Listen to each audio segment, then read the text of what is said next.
Ladies and gentlemen, good morning and welcome to ZF Today's opening. This time I'm talking to Peter De Boer, board member and investor relations manager at AGRAR Group, the largest integrated livestock farm in Romania with cow's milk production and vegetable production. Peter, good morning. Thank you for your presence. Good morning. Happy to be back on your show. Let's see, the day before yesterday, you published the financial report for the first 6 months of 2024. Let's have a little discussion based on it. I see that Agrar reported a turnover of 83.3 million lei in H1, 3.6% more than in the similar period last year. Net profit was down 0.6 from H1, 15.1 million lei, and net profit margin remained steady at 18%. How was the second quarter for business? The second quarter started quite well. We saw a stabilization of the milk price, especially in the later part of the second quarter. In the first quarter, we had a reduction of sales price in regards to milk of the milk price of 25%. In the first half year, we saw a decrease of 12%. So the decrease slowed down and mainly it stabilized. So that was a good sign. Of course, we started the construction of our new farm, the Deschiderea farm. There we started to mainly construct from April. We did already some pre-works in Q1, so that was quite okay as well. But of course, we were also affected by the heat wave. Last year, the heat wave started mainly, or when we really saw effect by the milk production, we saw that in end of August, and the main reduction of milk produced per day we saw in September. Now we had really high temperatures already in May, from the middle of May, although that is not really seen in the figures, because the beginning of May the milk production was quite well. But we saw already a reduction in our milk production per day in the last 2 weeks of May, and that continued in June. And June was extremely hot, as well as we had quite also a number of pregnant cows, higher number of pregnant cows than the previous months. But mainly the main decrease came to the heat wave, and especially a poult farm was hit hardest by it. To give you some example, we produced before over 180,000 liters per day. At the moment, we produce, I just checked it before the interview, the last couple of days, we produce around 164,000 liters. So the milk is still down, and with our current investments that we did, we need to grow further to 200,000 liters per day currently. So that was hard. On the crop part, so the heat wave had a negative effect on the dairy part of our business. On the crop part, it was quite okay, although it was really hot.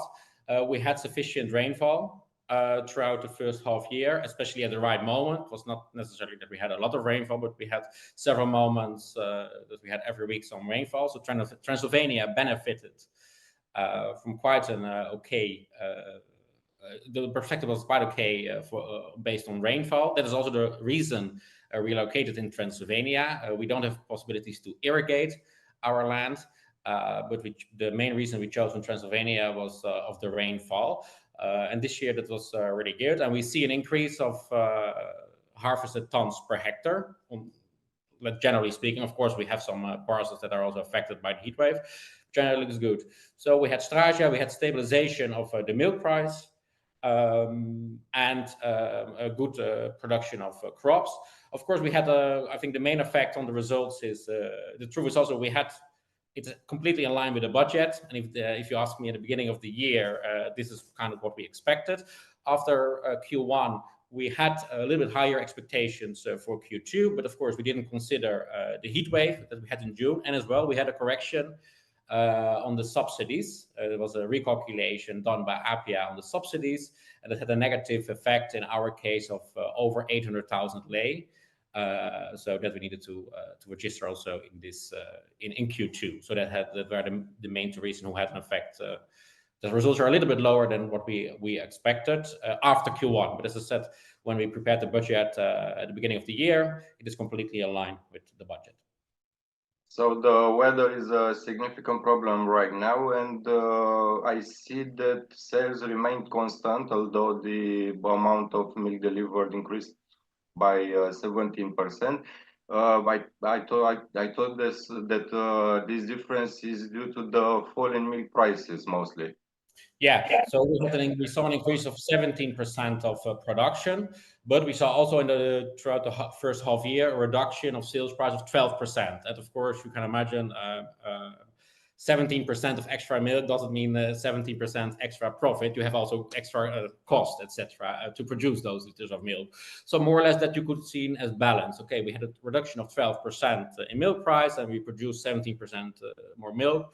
So with that, we could maintain, let's say, more or less the turnover. What is the outlook for milk prices? How much further is it expected to drop? No, we see it doesn't drop at the moment. As I said, in Q2 it stabilized. In August we had already a small plus, but of course we have at the moment still the heat wave going on. We had some rainfall the last couple of days, but today again it's really hot here in Transylvania, and also the outlook for the coming period, it remains. The prediction is that it remains hot or high temperatures. What I could say is in September we will see another increase in our milk price, a more significant increase, and especially in October our milk price will further increase. And we expect, because we see on the European level, we see the increase of demand.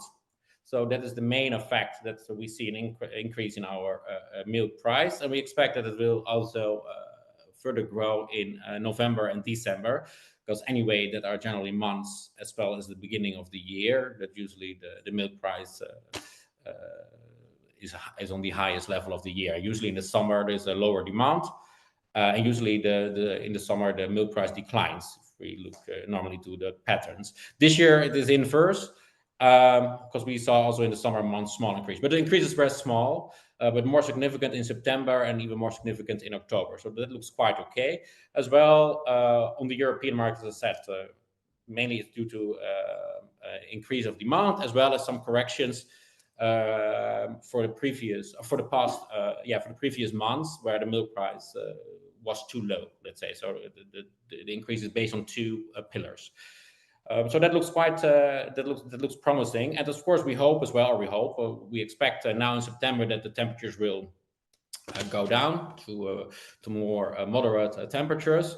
It will take time to further increase the milk production back to normal. In September, I expect to see a small increase in September in the milk production. The cows will recover from the heat, and then hopefully in October or mid-October we should be closer to be back on track, or like what it was in the beginning of the year. So all these factors combined, let's say we are quite confident that we will reach the budget that we set at the beginning of the year of a net profit of approximately 30 million lei. Okay, that you're achieving your budget for 2024, and this is the context of the market in which you operate in the second half of the year. Yeah, of course there are challenges.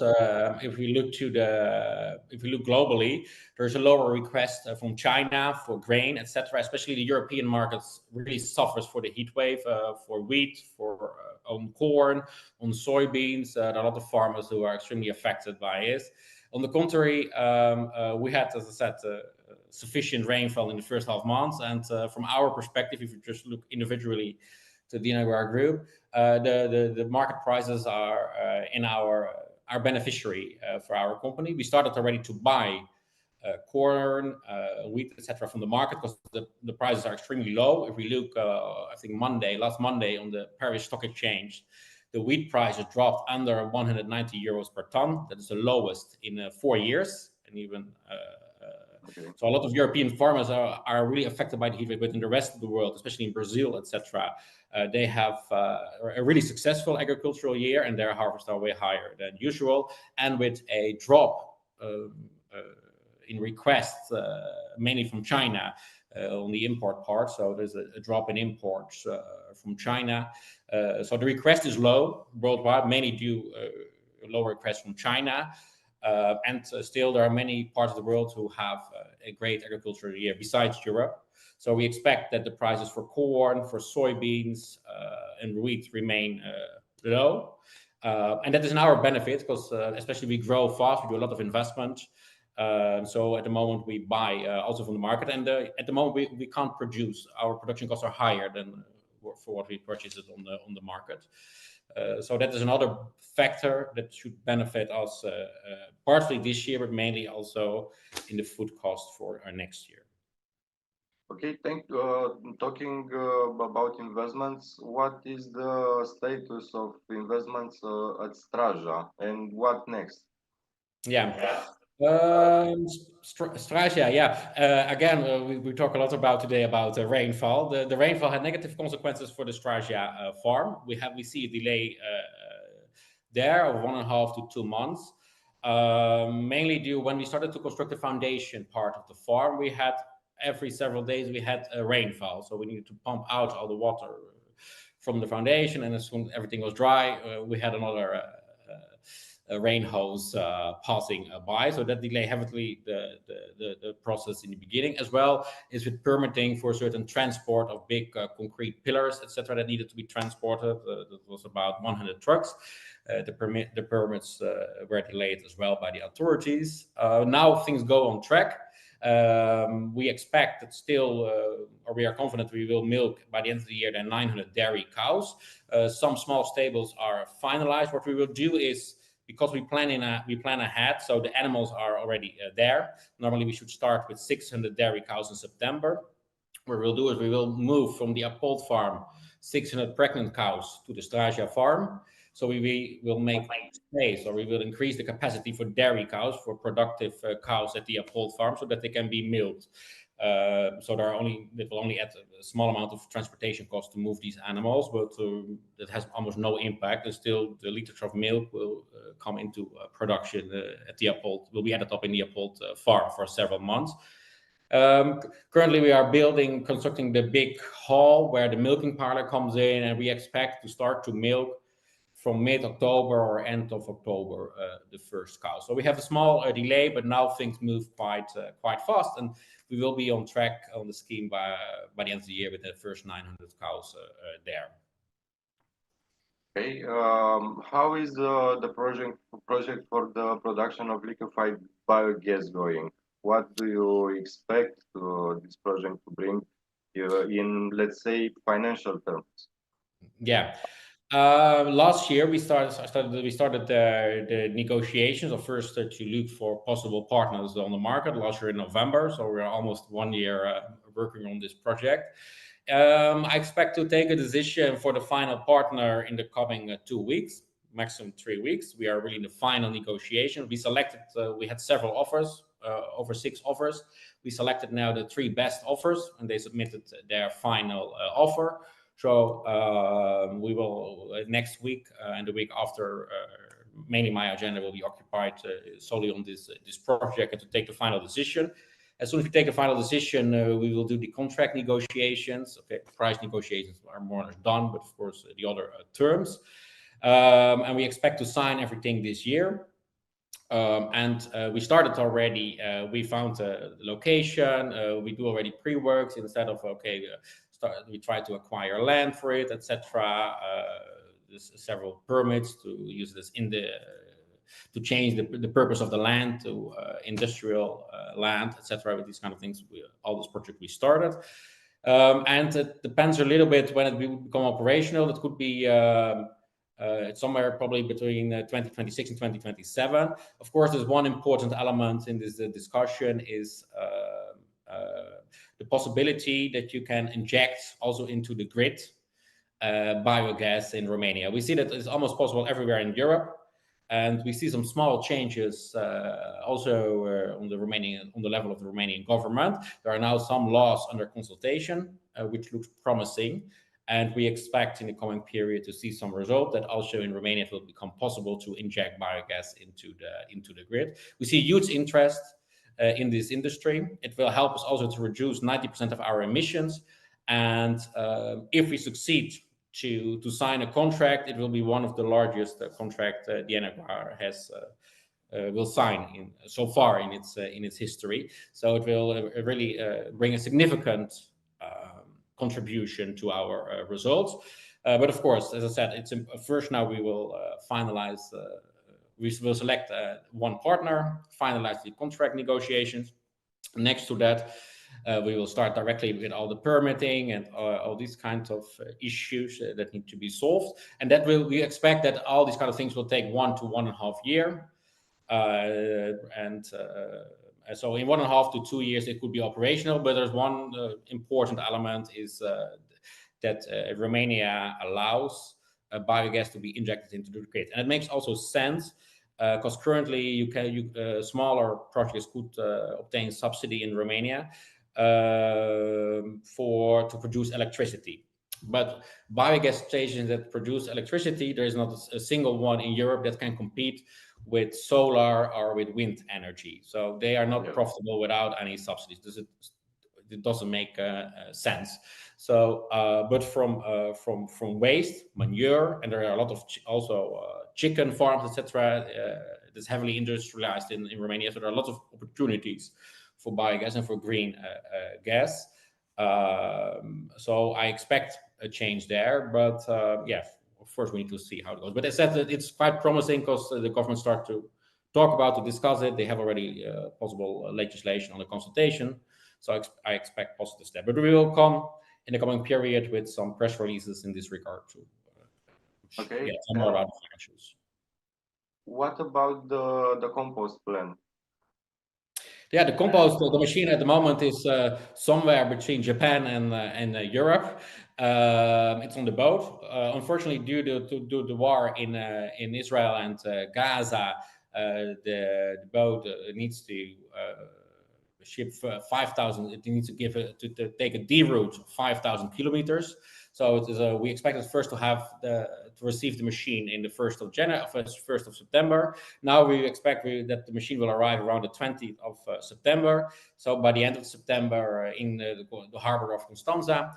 And then we will bring it to the Uphold farm, and the installation will only take several days. So by the end of this month of September, by the end of September, the compost plant should become operational. It will take several months to find the optimate recipe, etc. One production cycle is 27 days, so it will take some time to find the optimum. But the real financial gains, we expect that it would enter for next year. And everything what is extra, of course, would help a little bit our results, but we don't expect a huge contribution from the compost plant this year because it takes, at least that is the information provided by the supplier, it will take you maximum, let's say 2 to 3 months to optimize the whole process. So that is our goal for this year, to optimize it, and then from January to roll it out. But it looks quite promising. It will be in a new business line. The production cost will be between 40 to 50 euros, and we expect to sell it first in big bags between 70 and 80 euros. Next to that, it reduces our transportation cost. Also, it will mean a reduction in our case of the uses of chemical fertilizer. We can bring our manure further to fields and hectares that lie further away from the farm. So it gives also, we will integrate more. We have a more integrated business after this, reduction of emissions, and a new business line. So that is finally we can start, because the whole project is delayed already for a year. So I'm happy that we almost can kick off. Okay, Peter, what risks and challenges, and on the other hand, opportunities do you see ahead? For example, what other investments are you considering? The risk, of course, at the moment is blue tongue that's going around in Europe. We are prevented to a certain degree. Of course, all our animals, we have insurance for all our animals.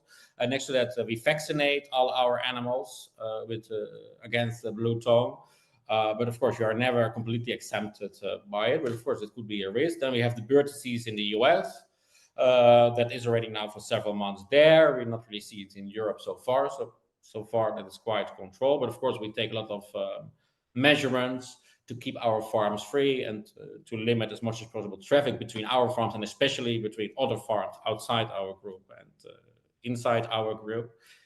That I see as a risk. Another thing is China announced, I think this week or last week, that they will start the research to 20 subsidy plans of the European Union. This is a reaction of the Chinese government on the import tariffs that the EU wants to implement on the Chinese cars, or the car import of China. This research will take a year, so this will not have an effect on the milk price this year, but it could be next year. Although I don't see the risk as so serious, I think it's more an announcement to somehow start a negotiation between the EU and China. But of course, in fact, they main research focus on cheese. So there are some large milk producing countries, Germany, the Netherlands, etc., who could be affected by this if there comes a ban or import tariffs on cheese. And of course, then there is more milk available on the market, and it would mean a decrease of the milk price. We see that a lot of farms struggle. If you think of opportunities, that is hard, especially on the vegetable part. It could also create opportunities for us. We would like to also grow in the coming years through M&A, so that could create some opportunities. I think the foundation of the AGRAR at the moment and the outlook is quite good. Although we have many investments going on, with the compost will become operational. Straža will become partially operational. There's still a lot of growth possible, especially at the Polt farm. So in the coming years, we will grow faster, and the foundation is quite solid. So that would give us opportunities to also do maybe some M&A transactions. How do you rate the activity at the Bucharest Stock Exchange? And because we talk about financing, will you still rely on stock exchange? Yes, of course. This was one of the main reasons to get listed, to have more financing options. On the short term, I don't think we will raise capital on the stock exchange, but from the midterm, for sure. Of course, we are also working in the coming years to do the upgrade to the main market of the stock exchange. Currently, we are implementing IFRS. And for sure, around the upgrade to the main market, I think it's clear that we would like probably to do a capital increase.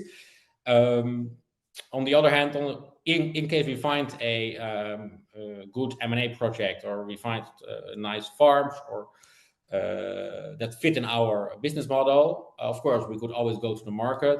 But I think it could be also, as our financial position is strong and stable, and also the outlook is good, so probably that could still be done by bank financing. Depends a little bit on the project. But to summarize, on the short term, I don't expect that we will come with a request to the market. On the midterm, I'm quite sure that it will happen. And the last question, dividend policy. Are you considering dividends in the future? That depends how you define the future. It's a request we get many times, or almost every quarter. I get this request, mainly from our investors or possible investors. We see ourselves as a growth company, and I think that also we prove that also that we grow, especially in the past couple of years. We show significant growth. Currently, we do significant investments, and especially if you as an investor look for a mid or long-term investments, I think we are a really stable company to invest in, with a proven track record so far. And with our doubling strategy of our business by the end of 2027 and 2028, it is clear that we will further grow. So we at the moment there aren't any plans to start also to pay out dividends. It's not that we are against it whatsoever, but we are a growth company, and we think that we can create more value through invest and to speed up our growth. But of course, there will come a moment that we will also start to pay dividends. But in the coming years, I don't expect it. It could be a case, okay, if we have a more quiet year, or we do less investment in a specific year, or I don't know, there are stabilizations or whatsoever, okay, maybe we could make an exception. But normally, it's not our goal. We look our company is more focused on mid and long term, and that type of investors by the end of the day also fit, I think, best to our company. But of course, everyone is free to invest in the AGRAR. Okay, Peter, thank you very much for the conversation. All the best. Thank you very much. Dear listeners, I conclude here today's opening edition. With me was Peter De Boer from the AGRAR. Thank you very much for your time and wish you a profitable trading session.